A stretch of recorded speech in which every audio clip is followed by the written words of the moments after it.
Good day mga ka-community! Nandito tayo ngayon sa DZSTP, Dinggin Sambayanang TV Podcast. At ngayon may mga inimbitahan tayo mula sa iba't ibang barangay na magtuturo sa atin tungkol sa need analysis ng isang community. Alam mo partner, I'm so excited na makausap natin sila. Dahil alam ko marami tayong matututunan. Maging ang ating mga ka-community at mga students na nakikinig sa atin ngayon. Tama ka dyan, partner. Kaya wag na nating patagalin pa. Let's call on the Barangay 123. Let's welcome ang kanilang chairman and SK Kagawad, Sir Richbon and Ma'am Christina. Hello po ma'am and sir. Can you greet our ka-community and the students na mga nakikinig sa atin ngayon? Magandang araw sa lahat ng mga nakikinig sa DZSTP. Kami po ang mga kumakatawan sa Barangay 123. Ito po ang aking kasama, Barangay Kagawad, SK Kagawad, ang aming barangay. So ngayon po, we have one question for the both of you. Can you share with us what is the needs assessment process or the steps that we need to do in analyzing the community? So, base sa mga katanungan na binigay, ang una-una dapat natin gawin sa pag-a-analyze sa community is mag-gather tayo ng accurate information in a community. And so, also, we need determine the issues and information about the barangay. Dagdagan ko lang po yung sinabi ni SK Chairman. Mahalaga rin pong ilang ang mamamayan sa tuwing gumagawa ng mga patakaran at programa dahil una, mas mararamdaman nila na kasangkot sila sa kanilang komunidad at may naitulong sa paggawa ng mga bagay na makatutulong doon.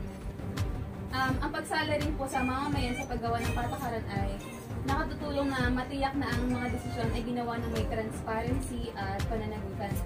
Kapag alam ng mga tao kung paano ginagawa ang mga desisyon at kung sino ang gumagawa nito, mas malamang na magtitiwala sila sa desisyong iyon at kahit na hindi sila palagi sumasang-ayon sa mga ito.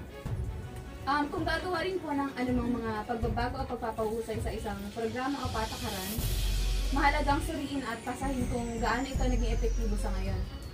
Sa pamamagitan ng pagsusuri sa mga kasalukuyang programa at patakaran, matutukoy natin ang kanilang mga kalakasan at kahinaan, pati na rin ang mga lugar na nangangailangan ng pagpapabuti. Halimbawa po, kung ang isang programa na naglalayong bawasan ng kahirapan ay hindi naging matagumpay sa pagkamit ng mga layunin nito, ang isang pagsusuri ay makakatulong sa atin na maunawaan kung bakit ito ang kaso. Dahil basta hindi sapat na pondo o baka may mga bahid na disenyo ng programa. Ang pagsusuri sa mga kasalukuyang programa at patakaran ay tumutulong din sa amin na gumawa ng matalinong mga desisyon tungkol sa mga paglalaan ng mga mapagkukunan. Kung alam natin kung alin ang hindi, maaari natin unahin ang ating mga pamumuhunan na maayon. Mahalaga rin kung alamin ang mga iniisip ng tao at ano ba ang kanilang gusto like basic needs, trabahong pagkukunan, pangkabuhayan or businesses. Kung sapat ba yung kinikita nila sa pang-araw-araw nilang pamumuhay,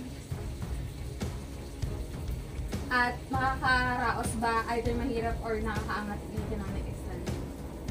Alright, maraming salamat po Barangay 123 for teaching us the steps we need assessment process. Pwede ba natin silang palakpakan? Isang barangay pa lang pero ang dami ko na natutunan. Ikaw rin ba, partner? Yes, of course. That's why let's call the next barangay na interviewin natin today. Okay, let's welcome Barangay 456.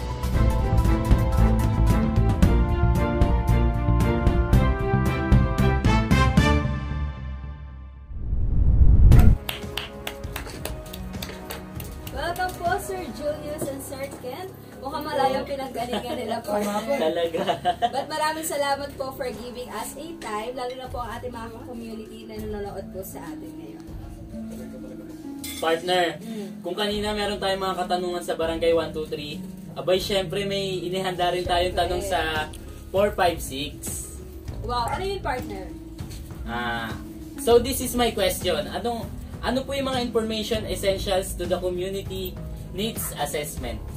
So yun nga, magandang araw nga sa inyo. Sensya nyo na kami kasi galing kaming malayo lang po. Sa nyo na kami ha. Sa inyo. So ang pinaka-kailangan dito, yung pinaka-una is yung historical data ng mga barangay. So syempre ang mga barangay is hindi magiging barangay sa umpisa. Komunidad muna yan. nung dati is may mga naninirahan dyan, kakaunti lang ang mga naninirahan, bago sila maging barangay syempre. Habang dumadami ang mga naninirahan sa isang komunidad na to, nang nagkaroon na sila ng isang compound, dito na nagiging barangay yan at dito na nagkakaroon ng mga chairman, mga kagaya namin, mga nagsisilbi sa mga barangay na isa-isa. So, ang mga barangay kasi, sila ang pinakamaliit na organisasyon o gobyerno. Sa kanila nag-uumpisa lahat bago dumating sa pinaka-national o sa ating bansa ng Pilipinas. Dito rin nila kinukuha yung mga impormasyon na ginagamit nila sa ating pag-gobyernita sa ating bansa o gobernisasyon kagaya sa Pilipinas natin. So, sa pangalawa naman, geographical data kung nabibilang ba sila sa NCR, sa rural, o sa urban ba, o kagaya ng Manila, urban, di ba? Dito nakatayo yung mga iba't ibang infrastruktura, maraming businesses. Dito ba ang pinaka-capital ng bansa natin?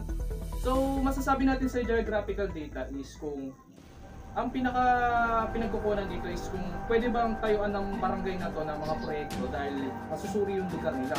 Halimbawa na natin sa barangay sa rural, syempre malawak ang mga lugar dyan. Masusuri natin dito kung pwede ba sila magtanim ng mga palay kasi may mga taniman dahil malawak na. Kagaya naman dito sa urban na may mga barangay na crowded, kagaya natin ng mga crowded na mga barangay dito, kagaya ng mga Macola, mga Pacific. So, masusunod natin sa geographical data yung kung ano mga proyekto yung mga ipapatayo.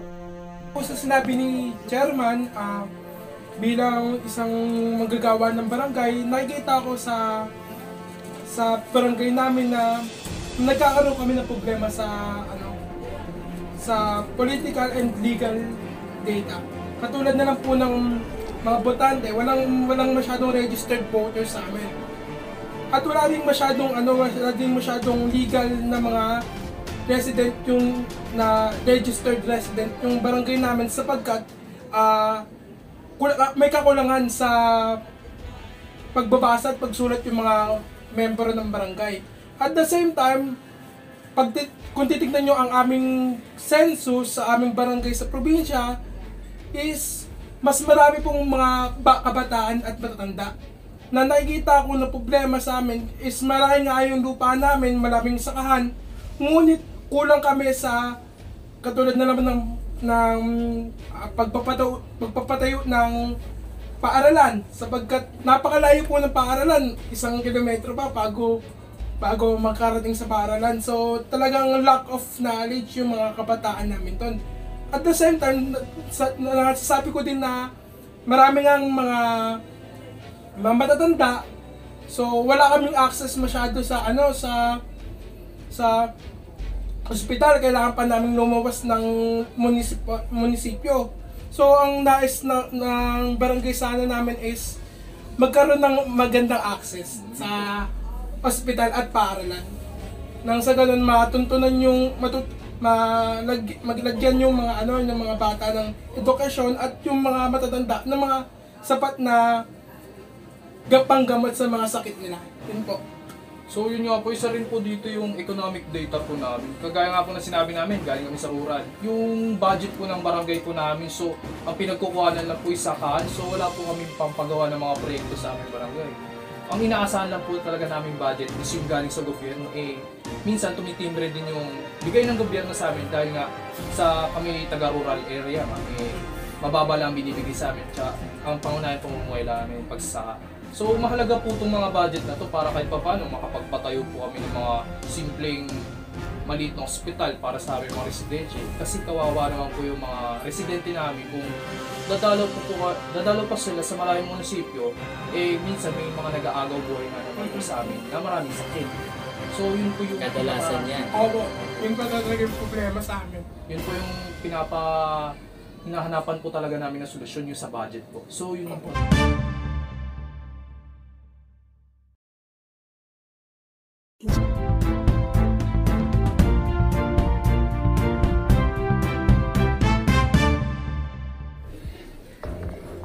Salamat po Sir Julius and Sir Ken sa mga na-share niyo po sa amin. And alam mo ba partner, may isa pang barangay tayong interviewin ngayon. Meron pa? Okay, I'm so excited na ma-meet sila kasi may mga hinanda rin akong question for them. Okay, and this is the last barangay na mag-share sa atin. And wag na natin patagalin pa. Ang barangay 789. Hi! Hello po. Hello po. Welcome po, sir and ma'am. Pwede niyo po bang batiin na ating mga ka-community na nanonood? Hi, mga community. sa ating podcast? Okay po, so may question po ako sa inyo bilang chairman and kagawad po. Can you share your data collection methods po? Oh, yan. Bago natin simulan to, no, maraming salamat sa oportunidad na binigay sa amin. Bilang chairman ng Barangay 789, masaya ako naman share itong mga panel na napagtagumpayan namin. Isa na dito yung kada linggo na programa na ginagawa namin para sa mga kabataan.